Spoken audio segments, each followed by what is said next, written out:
तो sleeping master की इस पहले एपिसोड की शुरुआत वहीं से होती है।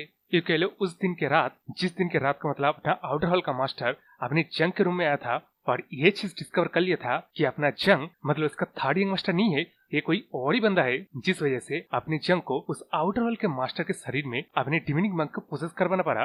तो उस दिन का रात बीत गया है। अभी सुबह सुबह हम लोग को देखा जाता है, हमारा कोचन चलते हुए सोचता है कि मुझे कुछ स्ट्रेंज लग रहा है। पहली बात तो जब मैं सुबह सुबह होश में आया तब मैंने देखा था यंग मास्टर का बेड टूट गया है और इसी के बाद ही ये आउट हॉल का गार्ड्स लोग जो कि हम लोग को पैनी नजर रखे हुए था वो अचानक से कुछ ज्यादा ही पोलाइट हो गए हैं। तो यहाँ रातों रात एक्चुअली यहाँ क्या हो गया, जिस सवाल का जवाब अभी अपने कोचन को तो नहीं मिलता, लेकिन जब वो अब अपने यंग मास्टर मतलब ड्यूटी में जा रहा है ना, तब उसके सामने ये वाला बंदा आता है और कहता है वेलकम यंग मास्टर, आपका ही इंतजार कर रहा है। तो अब इस चीज को देख के अपना कोचन ऑकवर्डली मतलब पोलाइटनेस को शो करते हुए अभी तक फिर भी मतलब अपने मन सोच रहा है कि यहाँ चल क्या रहा है। लेकिन जब वो अपने जंग के रूम के अंदर जाता है ना, तब उसके सामने अपना आउटर हॉल का मास्टर और जंग ऐसे बस कैजुअली बातें कर रहा है। तो यहाँ जब अपना कोचन अपने मतलब जंग के रूम के अंदर आ जाता है ना, तब अपना जंग अपने आउटर हॉल के मास्टर को कहता है कि आप एक्सक्यूज है, जो कि सुन के अपने आउटर हॉल का मास्टर उन सारे गार्ड्स की तरह ये भी एकदम ही पोलाइट व्यवहार करता है, जिस चीज को देख के अपने कोचन भी लाइक अभी यहाँ सच्ची मुच्ची में चल क्या रहा है।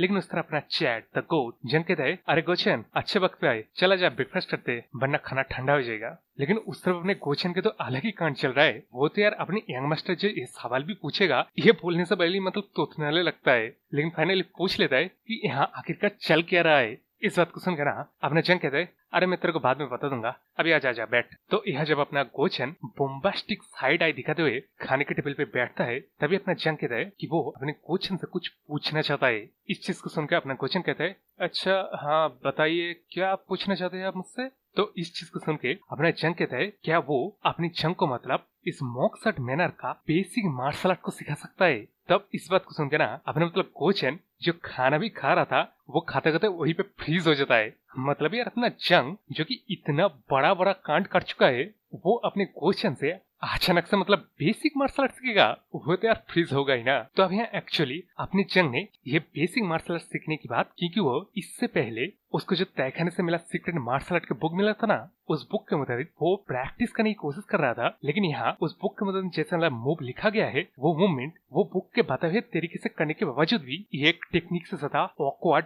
डांस लग रहा है। तो इस चीज को देख के अपने मतलब जंग अपने एजर घोस्ट से पूछता है कि ऐसा आखिर हो क्यों रहा है, जिसको जब मैं अपने एजर घोस्ट कहता है अपना जंग जिन मूव की प्रैक्टिस कर रहे हैं ना वो सारे मूव एक हायर लेवल का मार्शल आर्ट है, जिसको प्रैक्टिस करने के लिए भी उसे उस मार्शल आर्ट का हायर लेवल का अंडरस्टैंडिंग भी होना चाहिए। तब इस बात को सुन के अपना जंग मतलब पूछता है कि एक अच्छी चीज है ना कि वो हायर लेवल का मार्शल आर्ट की प्रैक्टिस कर रहा है। तो अब इस सवाल को सुन के अपने एजर घोस्ट कहता है तू एक्चुअली सच्ची मुच्ची में मार्शल आर्ट के बारे में कुछ नहीं जानता है, क्योंकि तेरा ये सवाल एकदम ही स्टूपिड चीज है। जाहिर सी बात है तू एक हायर लेवल का मार्शल आर्ट को अंडरस्टैंड ही नहीं कर पाएगा जब तक तो उस मार्शल आर्ट के बेसिक अंडरस्टैंडिंग को ही नहीं रखता है। ये चीज बोलने के बाद अपना एज अ गोस्ट अपनी जंग का मतलब ठीक ठीक से समझाता है कि अभी जो प्रैक्टिस कर रहा है ना एक हायर लेवल की मार्शल आर्ट है, जो कि एक हायर लेवल के मार्शल आर्ट ही प्रैक्टिस करता है, क्योंकि इस तरह के मार्शल आर्ट उस बंदे का काम आता है जो बंदा अपने मार्शल आर्ट में एक बोटल नेक तक पहुंच गए होगा। तो एक्चुअली मार्शल आर्ट का एक बेसिक सा नॉलेज है कि हायर लेवल का मार्शल आर्ट यूजर के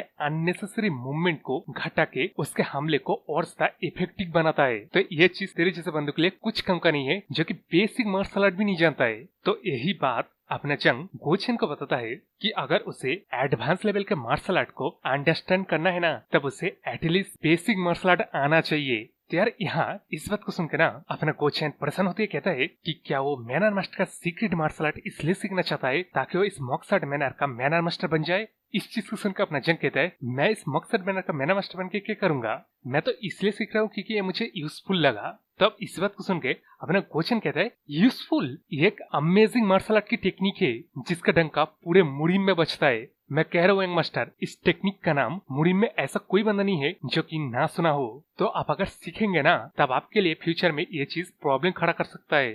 जिस चीज सुन के अपना जंग कहता है ठीक है तो फिर मैं हिडन रखूंगा इस टेक्निक को। तो यहाँ अपने जंग के माइंड तो चेंज होने वाला नहीं है, इसलिए अपना गोचन बैठ के कहता है कि ये जो जंग कह रहा है ना उसे मार्शल आर्ट का बेसिक सिखा देने का, ये चीज वो नहीं कर पाएगा। जो कि सुनकर अपना जंग कहता है ऐसा क्यों? जिसके जब मैं अपना क्वेश्चन कहता है क्योंकि वो खुद नहीं जानता है। मैं तो यंग मास्टर टेक्निक के सबसे क्लोज तब पहुंचा था जब मैं एक्सीडेंटली 2-3 बार किसी को ट्रेनिंग करते हुए देखा था। और रही बात हम लोगों की, हम जितने ही बंदे हैं हमारे बेसिक मार्शल आर्ट हमारे खुद के होते हैं। और रही बात आप जिस मॉक सेट मैनर के बेसिक मार्शल आर्ट के बारे में बात कर रहे हैं ना, उन टेक्निक्स को 9 मॉक टेक्निक और अर्ली मॉक शॉट ट्रेनिंग बुलाते हैं। तो इन टेक्निक्स को ऑब्वियसली रिस्ट्रिक्ट किया गया है सिर्फ हाउस होल्ड बंदों के लिए, यानी कि जिस बंदे के नाम के पीछे मक लगेगा और सिर्फ डायरेक्ट ब्लड लाइन ही इन टेक्निक्स को सीख सकते हैं। जिस चीज को सुनकर अपने जंग पूछता है तो तू कह रहा है मैनर मास्टर और उसके सारे सन यानी कि मेरे भाई लोग ही सिर्फ इन टेक्निक्स को सीख सकते हैं। जो कि सुनकर अपना क्वेश्चन कहते हैं हाँ, लेकिन यहाँ अपना जंग एक और बार कंफर्म करने के लिए पूछता है कि क्या कोई और तेरे दिमाग में आ रहा है जो कि इन टेक्निक्स को जानता होगा। जिसके जब में अपना क्वेश्चन नाम सर हिलाता है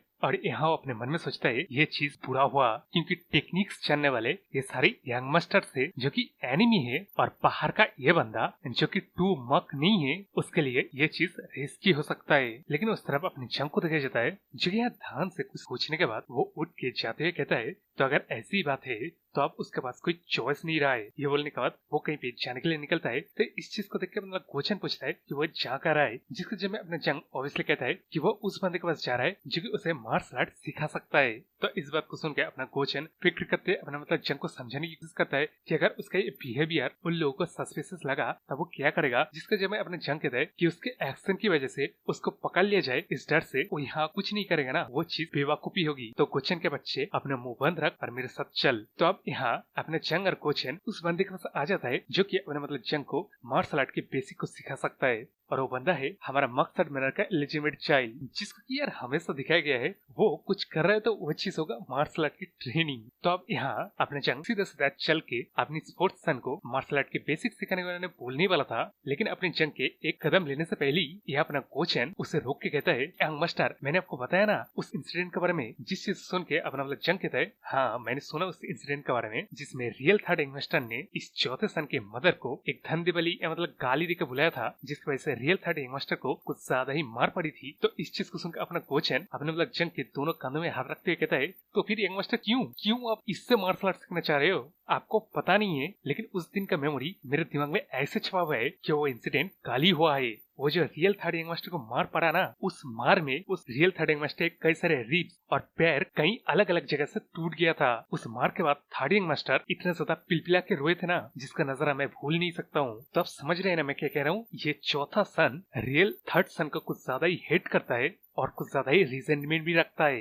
जिस बात को सुन के अपने सब एजर कुछ कहता है कि हाँ ये बंदा प्रीटी यूजफुल लग रहा है। जिस चीज को सुन के अपने जंग कहता है ऐसा कुछ तू इसको देख सकता है क्या? जिसके जवाब में अपने एजर कुछ कहता है कि उसका उम्र का बंदा ऐसे ऑरा को पोसेस करते है जिससे मैं भी इम्प्रेस हूँ। अगर मैं जिंदा रहता ना तब मैं इस बंदे को जोरू से मेरा डिसेबल बनाता। और आगे अपने एजर कुछ जंग से कहता है कि वो केयरफुल रहे क्योंकि अभी दिन चल रहा है तो वो अपना ज्यादा ताकत को इस्तेमाल नहीं कर पाएगा। इस तरफ गोचन अपना ही तो मतलब समझाने में लगा हुआ है, लेकिन क्या अपना जंग कब का मतलब चौथे सन के पास पहुंच गया है। तो यहाँ भी एक चीज होता है, ये चौथा सन ना अपनी जंग को गुस्से की नजर से घूर के देखता है, जिसके रिस्पॉन्स में अपना जंग तो हाई करता है, लेकिन उस तरफ अपना चौथा सोचता है क्या ये मुझसे डरा नहीं। लेकिन वो बाहर कहता है यहाँ से निकल जा अगर तू एक और वैसी बीटिंग नहीं चाहता है तो। लेकिन इस तरफ क्या अपना जंग उस सीक्रेट मार्शल आर्ट टेक्निक को निकाल लेता है, जो secret martial art technique advance वाला है और सिर्फ मैनर मास्टरी सीखता है। जिस चीज को देख के अपने चौथा सन कहता है कि यह चीज तेरे पास कैसे आया। जिस बात को सुन के अपना जंग कहता है क्या तुझे ये चीज नहीं चाहिए। जिसको जब मैं अपने चौथा सन कहता है कि मैं कैसे मान लूं ये रियल चीज है।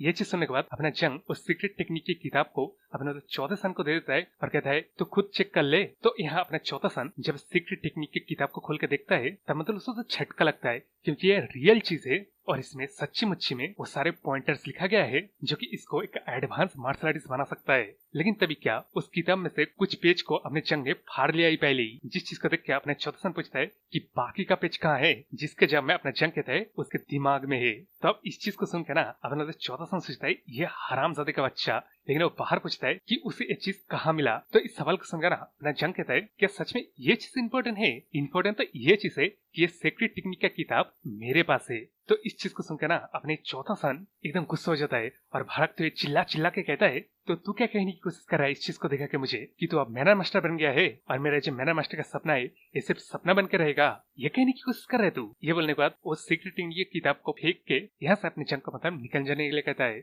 इस चीज को देख के अपना जंग उस सीक्रेट टेक्निक की किताब को उठाते हुए कहता है, ऐसा लग रहा है यहाँ कुछ मिसअंडरस्टैंडिंग हुआ है, क्योंकि मैं यहाँ नेगोशिएट करने के लिए आया हूँ और मैं एक बात क्लियर कर दे रहा हूँ, मेरा कोई इरादा नहीं है इस मॉक्सर्ट मैनर का मैनर मास्टर बनने का।